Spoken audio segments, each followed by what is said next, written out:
Hi guys, and welcome back to today's YouTube channel, Miss Leanne, or Hope's Dunkel. And today I will be talking about something a little bit different. Now, I was originally supposed to be doing a bunch of deep dives on the Colleen Ballinger case, but it just became really hard this week. I was just so exhausted, and I wanted to take care of my mental health because I thought it was really important to take care of my mental health. Since I literally posted 3 videos last week, which is kind of a lot for me, honestly. As somebody who's supposed to be posting consistently, I just don't have the time for it. So I'm just going to be posting whenever, but it'll still be a little bit consistent. But today I wanted to come on here and talk about something that is very disturbing for the true crime community. As somebody who's going to start covering true crime, it is really disturbing to just hear about this case. So let's get into it. But before we get into that, make sure that you like, comment, and subscribe, and turn on all those post notifications for when I upload a brand new video, Monday through Friday. Not really sure when I'm going to be posting that, but yeah. Anyways, before we actually get into it, I just wanted to let you know I did record a deep dive video, but I don't feel like it was good enough. I was going to post it on YouTube, but I felt like I needed more time since I wanted to get like the story straight, like I have all the video evidence or whatever. I just wanted to make sure that I did it in a diligent and a respectful way of representing these victims. Like Adam McIntyre, I just did reaction videos, but like reaction videos are good and all, but to actually cover it without reacting is even more important. So that's why I didn't upload those videos. But if you honestly want to go watch the Adam McIntyre reaction to Colleen Ballinger, you can go watch those. I will have everything linked below in the description for that. Not sure about if it's going to be this video, or it'll probably just be next video whenever I just do my deep dive on the entire case of Colleen Ballinger. And the reason I'm calling this my first true crime case is because it is a crime. Did she get convicted or sentenced for it? No. But I honestly think it's illegal to talk to minors the way that Colleen Ballinger has been talking to these minors for years. I mean, it has been going on for freaking years. And I just really wanted to, talk about it because it has been talked about and it has been blowing up a lot. But I wanted to keep the conversation going because I am a true crime consumer, because I am going into law. Not sure if I'm going to do criminal law or whatever, but I am going into the legal field. So I feel like it's really important to just cover these very serious topics with diligence. I don't even know if diligence is a word, sorry, but with grace and respect. And that's why I'm going to get onto today's case. So this isn't really a case. It's kind of like something that just went on. Well, I think it's a criminal case. So anyways, we are going to be talking about Zav Girl charging her Patreon viewers to access Gannon Stauch's autopsy photos, which I think is just horrible. I'm not going to be doing a reaction to it because I don't want to react. I just want to put my thoughts and my stuff on it. And I figured out that instead of creating a script, if I'm wanting to start a conversation, I feel like we should ask questions about these things. So before we get into the questions, let's kind of talk about the case. So if you guys are not a true crime consumer, or if you guys are not familiar with the Gannon Stauch case, it kind of happened, I'm not sure when it happened, but I know it happened years ago. So basically, Gannon Stauch was murdered. It has been said that the concrete was blood-soaked, the walls had blood, he had a blood-soaked mattress, and his mother shot him. Letitia Stauch, I think her name is, and she got charged. She should be put behind bars for murdering a little boy, which is a crime in itself. I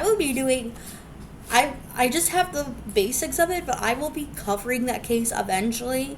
Not sure when exactly I'm going to do it, but I have my whole list of true crime cases that I want to deep dive and really cover. is why I didn't put that like initial deep dive of Colleen Ballinger, because I didn't feel like I was doing a good enough job on it or whatever. So anyways, let's kind of get into the Zap Girl. So if you don't know who Zap Girl is a true crime YouTuber that should be deplatformed for reasons I'm going to be talking about today. So as a true crime creator, you want to obviously have a case file and stuff like that, but like a lot of true crime YouTubers usually want to have like their own case file, not like a actual legal. Well, I mean, like they want to have a case file, but accessing it in a responsible, and if you're going to cover it very responsibly. But I don't think it should be that too easy to access, because for people like Zap Girl and what she did was horrible. So basically, it came out on July 11th, I think it was, and I was watching an episode of The Sesh by Kendall Ray Thomas and Janelle Fields, and I think it's Corelli and Sydney. I will put that video down below, but I hadn't even watched the whole thing, and after, I didn't even listen to the whole video, but I listened to like what Zap Girl did was wrong, and I watched the apology video, which at least wasn't in a ukulele. I do gotta give that out. But anyways, I have no idea why somebody in their right mind would flip it and do that. Okay, so basically it came out July 11th that Zap Girl has a Patreon, but it got shut down recently. Thank God they're actually doing something. But Patreon, if you don't know what it is, it's kind of like extra membership perks for certain content, and you can pay to like be a part of it, which I've never personally done Patreon ever. I don't want to do Patreon.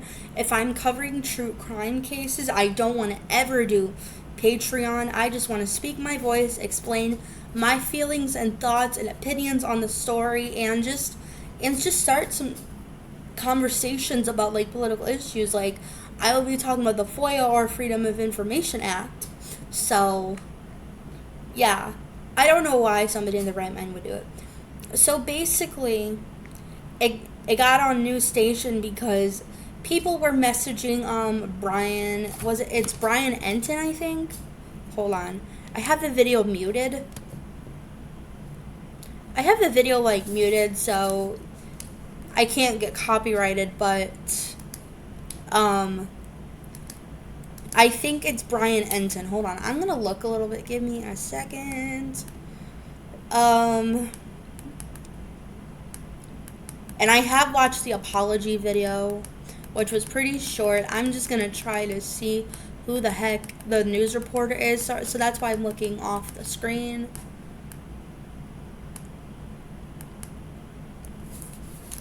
Hold on. Yeah, it's Brian Enton on the Dan Abrams live thing or whatever, which Dan Abrams he's a really nice guy. I love his court cam stuff. Like, I watch court cam all the time, honestly. So, anyways, I just wanted to put that out there. But people were messaging Brian Enton to have a discussion about Gannon, Stauch's autopsy photos being sent on Patreon where everyone can freaking see it. And it's a good discussion to have or whatever, to make sure that people are being held accountable, rightfully so. I'm just rolling my eyes because I think it's just freaking crazy. As somebody who's a true crime consumer, like, I watch true crime with Kendall Ray, I watch Stephanie Harlow, I watch Bailey Sarian, sometimes I watch Sharon Dale, Brooke McKenna, all those true crime YouTubers, but I've never seen anybody explicitly put a minor's photos out there. And basically she got a bunch of hate, And she did an apology video and response, which I think is just bullshit, beyond bullshit. So, yeah, I'm reading her statement. I don't know if she posted it on Twitter, but we're gonna read it because I have it on my TV right now. Okay, so here is what Zav Girl, and I think her name is Tiffany, is what I heard. I've never heard of Zav Girl, but she needs to be discussed about a lot more than what she is doing. So Zav Girl says, and I'm looking at my TV. Hey guys, I want to address what's going on with the Gannon autopsy coroner video I created. Unfortunately, this seems to be something where people are very divided and on how they feel about it, and I'm hearing a lot about it from both sides. The reality of the situation is that people feel very differently about this, which I do agree on. Some people genuinely think making a video, including the autopsy photos, is bad, and I respect their opinion and feelings. Other people, like myself, think autopsy photos and the coroner, which is the person that does the autopsies, discussing and explaining them as interesting and informative, and are able to view it all in a more scientific, detached way. It is just one of those things where it depends on the person. I am not adamantly against taking down the video if people are truly unhappy with it. I will absolutely consider doing that, but right now it seems that there are a lot of people who are acting in bad faith, creating lies for fun, excitement in order to pit others against me. If you heard the latest rumor that I have been distributing photos of Gannon's private, I assure you I have not seen, and it isn't visible in any of his autopsy photos or in the coroner video. So it's a bit difficult to sort through what's what. When there are other creators who have had the same autopsy photos right here on YouTube for public viewing, which is bullshit, on the channel where anyone can stumble across them and they are not being attacked as I am right now, it becomes obvious that some of this hate I'm receiving is not genuine and is being done for other reasons. YouTube drama gets clicks. I understand that some of you have issues with me charging money on my Patreon for the video. If I was charging money for the autopsy files alone or something like that, I think I'd see your point. But in this case, I spent a lot of time working hard and putting together a video lining up the coroner's audio and descriptions along with the appropriate parts of the photos that she is describing and editing it together to try to make it as informative as possible for the viewer. That is what I am charging for, which I hope you can agree, which is understandable.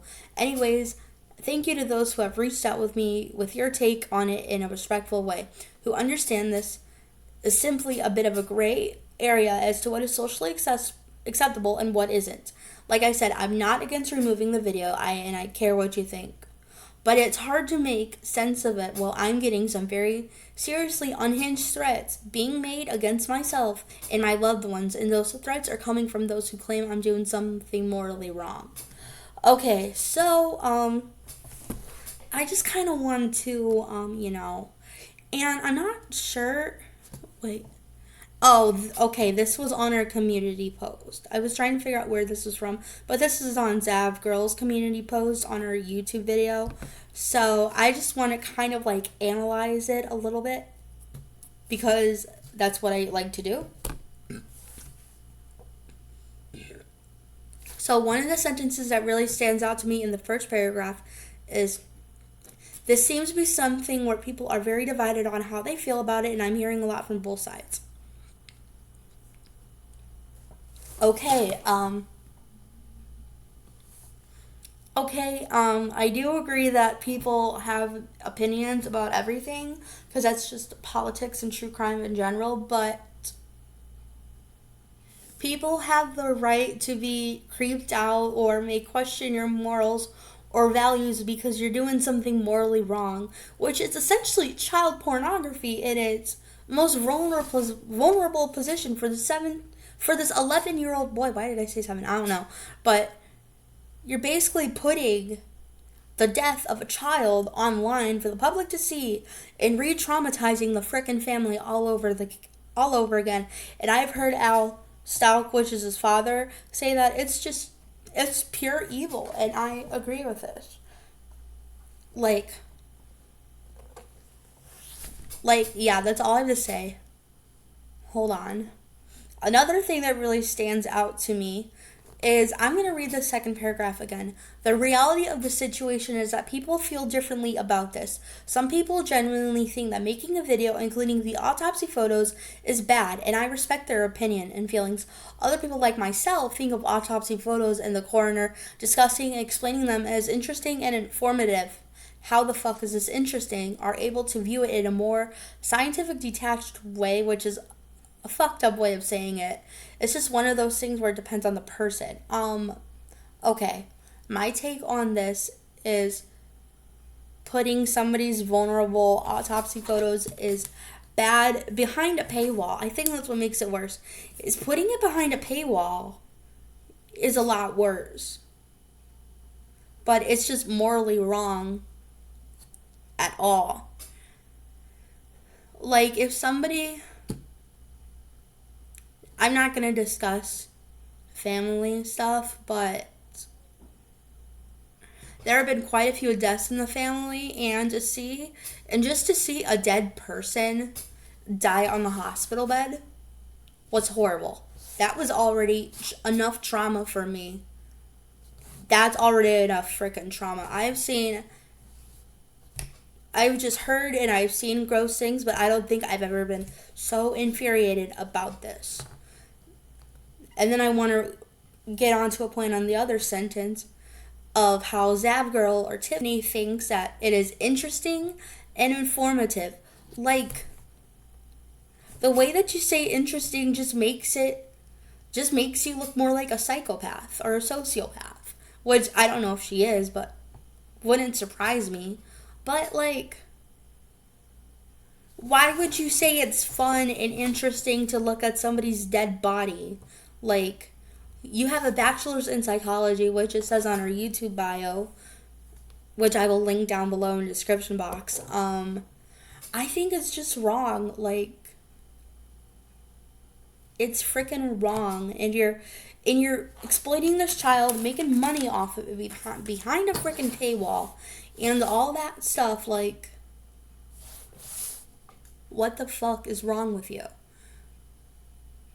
If you think it's fun and entertaining and interesting, then you're really fucked up in the head and you need mental treatment, Zav girl. That's all I'm gonna say about that, because I think it's outrageously, and she knows it's wrong, as she says, the phrase scientific detached way.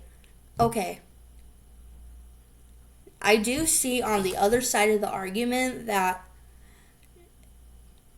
like people who are doing mortuary school, which I don't even know if they go to autopsy, which I don't even know how autopsy people learn about these cases, but like, I would assume it'd be okay there, but it's not okay at the same time.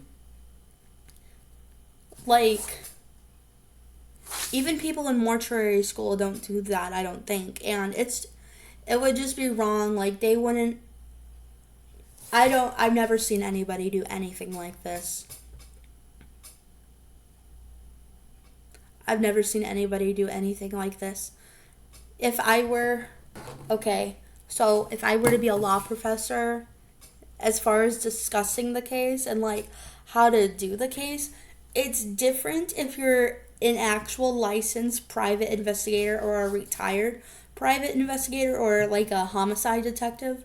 But it's different when you're the average civilian like me, who just talks about true crime like it's a storybook, and it's horrible. Okay. I also think the video should be... I think all of her videos, because I think she did multiple videos. The video of Gannon Stauch, or the series, I don't know, should be taken down because it makes her look like a bad person. If she still has those up, it makes it look like she's a bad person. So she threw a little Colleen Ballinger line, and I'm just gonna read the one sentence. But right now, it seems to me that there are a lot of people who are acting in bad faith and creating lies for fun and excitement in order to pit others against me, which I hate that line. Like, it makes you look like you're a freaking gaslighter. Like, you're a freaking gaslighter if you're saying that. Like, the ukulele apology video that I'm surprised I haven't gotten copyrighted claimed for. Okay, Colleen Ballinger, you're literally pulling a Colleen Ballinger right here because you're saying that this is fun and excitement of when people are lying. I think it's fucking ridiculous. Like, who in their right mind would even think about doing that? And another statement I really want to put out, another statement that I want to read is when there are other creators who have the same autopsy photos right here on YouTube for public viewing on their channel where anyone can stumble across them, they are not being attacked as I am right now, and it becomes some of this is for hate I'm receiving is not genuine and is being done for other reasons. Probably because you're like one of the only few people that have actually done it. I do think that there are people who live stream their trial or whatever to have their take on it, but they're doing it in a respectful, kind way. Something that I'm not even gonna do. I'm not gonna like live stream the whole crap trial, not even when I cover the Murdoch case. I'm not gonna do that. So, anyways, like, I've never seen any true crime YouTuber ever put a murdered body's autopsy photos. I've seen crime scene photos of like what happened, but it always excludes the person or the victims. I want to say victims, obviously, but it excludes the victims who were killed or who were hurt in this case. And I think crime scene photos are different than autopsy photos for a lot of reasons. I mean, it is crazy, and I think that it is important for somebody who's going into possibly criminal law like me. I think it's possibly important to learn about forensic trauma and like what it looks like on an autopsy if they don't have a real person on the screen. I think that's disgusting. And I've never seen YouTubers like Kendall Ray do it. I've never seen Kendall Ray, Sherilyn Dale, Bailey Sarian, even Bailey Sarian. And I've never seen anybody do that. I think it's flipping crazy. And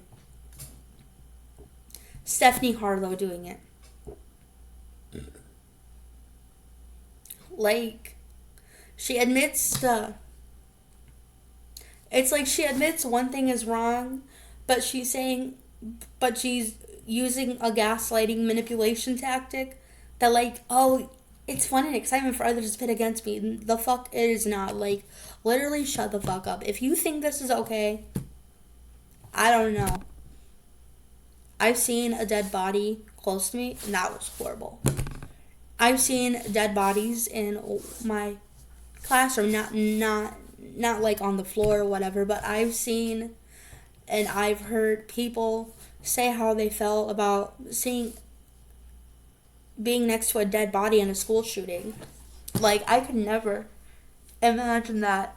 I've seen the Netflix docuseries The Devil Next Door, which is about a case that is interesting that I'm debating on covering. It's the John Demjanjuk, who was labeled as Ivan the Terrible, yeah. And I've seen dead bodies, and it's disgusting. I have seen a lot of Holocaust stuff, and it's just horrible that you have these brutal video evidence and dead bodies that are on the internet of World War II so that people can get more awareness about it, but they don't do it in an exploitative way. Versus when you have this girl who's just exploiting it, putting it on her freaking Patreon for money, because Patreon is like different tiers or whatever. But I also want to discuss some of the questions. Also, like, is exploiting minors' autopsy photos and coroner videos exploitative in pornography? What are the moral ethics in true crime? What is the best way to cover true crime? And why are autopsy photos so easy to access? I really want to discuss all these points because I genuinely am curious about why she thinks it's okay. And sorry, it's really late. Anyways, so I want to start off by introducing the FOIA, or the Freedom of Information Act, which is essentially a legality to like access case files if you're a private investigator, or if you're a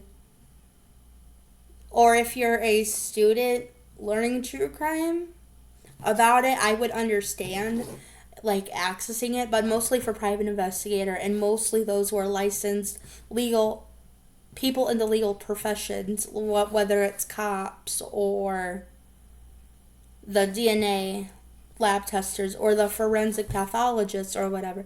I understand that they have to access it because it's their job. And basically, if you're a private investigator, I think they do that. I think you can access those files, and it's not only for true crime, it's for like other things, like if a victim was if something happened to a victim in the case and the family like wanted justice for somebody in the family and the police aren't giving access, then I think that's when the FOIA, or Freedom of Information Act, gets involved. So that's just my take on it. That's just what I've learned for a little bit. I didn't want to look up anything or like read a script, because the only script I'm reading, by the way, is the apology thing on the community tab. That's the only thing I'm reading, because I just want to make sure that it's like really, I want to make sure that it gets put out there correctly and respectfully, just so that I'm not gonna get speculation of like, oh, why are you doing this if you don't have this evidence. I will put the video down below in the description box, and I will put down Zaf Girl's like community post tab and profile down below. And I'm not trying to say, oh, let's check her out. I think I'm just gonna see if I can put the tab down, I think. And yeah, just because I want there to be discussions and conversations about this. Another question that I would like to ask is, what are moral ethics in true crime? So true crime is a really tough area to discuss and cover, and there are so many things involved with true crime.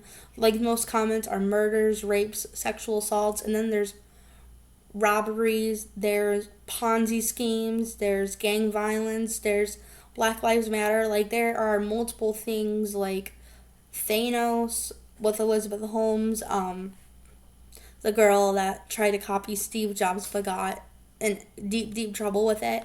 That's a story. But yeah, like, true crime gets covered in a lot of different areas, not just murder, rape, like sadistic killings and all that stuff. So I think the moral ethics of true crime are that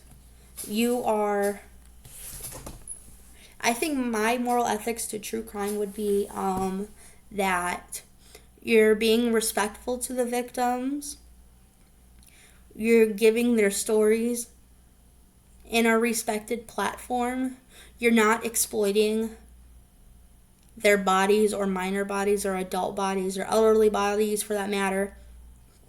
I don't care how old you are, young you are, age you are. I don't care what person you're talking about. You don't exploit their bodies. It's just wrong.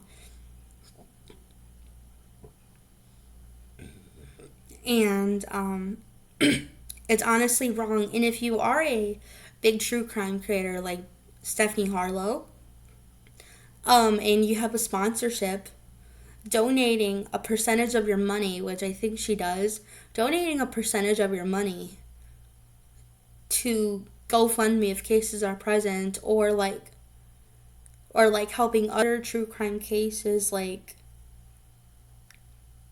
that are being covered or not covered enough. I know Kendall Ray has this fundraiser every year. Now, I think she started last year, but I think she has this fundraiser every year, and she's just a really good person. She's somebody that I would love to meet. Anyways, she has this fundraiser for National Center for Missing and Exploited Children. And if you guys don't know what that is, it's basically an organization founded by Adam Walsh's dad. I did a podcast on it. I didn't actually cover it. And I haven't been doing my podcast because I haven't really been getting time to do shit.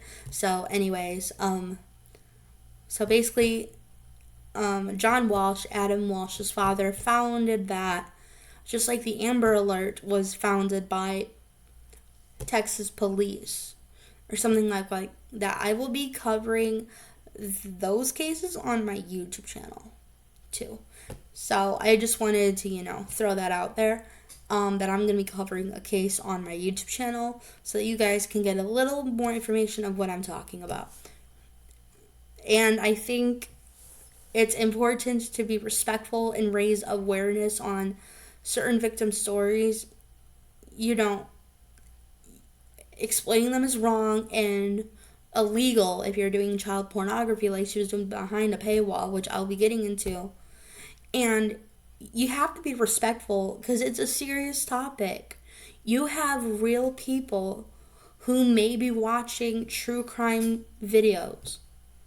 You may have victims who are going to comment and who are going to frickin' read this and who have probably read all the other true crime cases and then come across yours and think that she's the worst person ever because she's exploiting, which she is the worst person because she's exploiting a minor's body, a minor's naked body, for the whole public to see, which is wrong.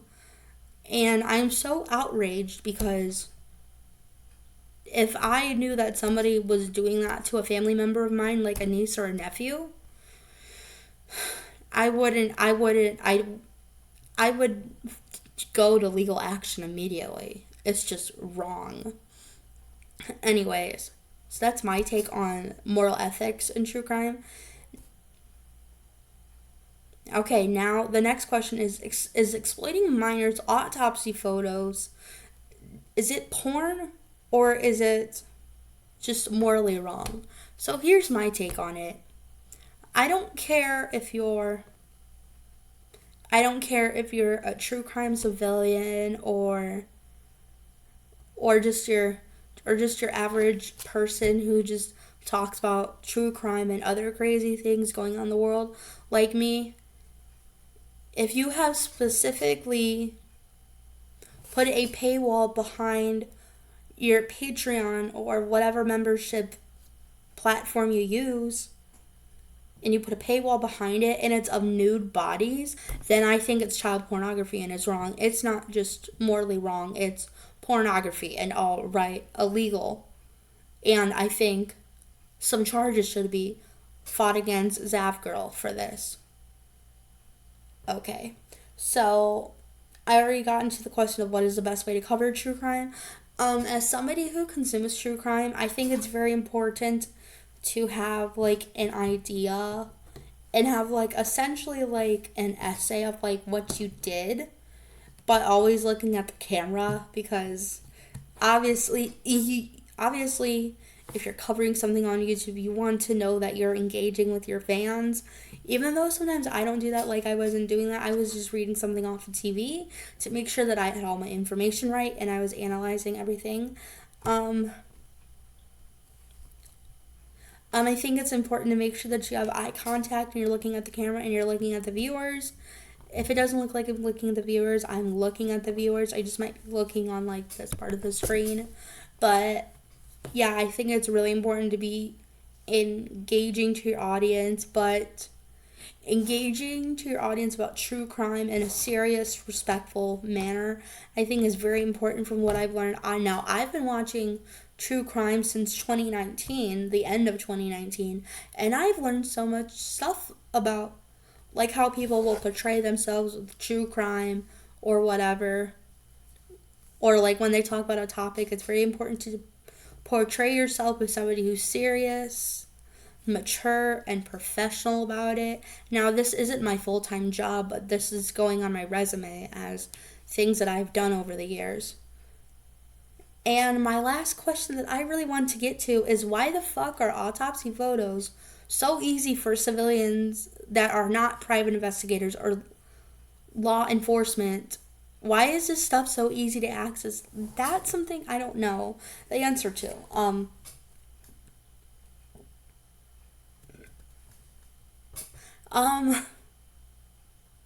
It shouldn't be so easy to access. I don't know. I don't know why it's so easy to access to. Like I know you have to pay to get it. And Zav Girl put people to pay so that she can make the money off of it. But if you're doing this as an entertainment thing, like a Hollywood, the new Barbie movie coming out, I think it's a ridiculous way of doing it. And I think if people were to manipulate the system or lie, I think that could be a reason, because people might be like emailing them or calling them. I don't know how it's done because I've never done anything like this, but people might be emailing them like, hey, I want to access the Gannon Stauch files because I am a investigator, a true crime investigator on this, and I just want so that I can make a video spreading victims awareness. But if you're putting it behind a paywall, it's wrong. So that's one of my reasonings, my opinionated reasonings about this. And another thing is that people know how to manipulate the system, but you have to think about this. If you're going to be a lawyer or if you're a private investigator about a case that is still ongoing and you put these case files out there, you could get sued and charged for that matter. And she got charged, so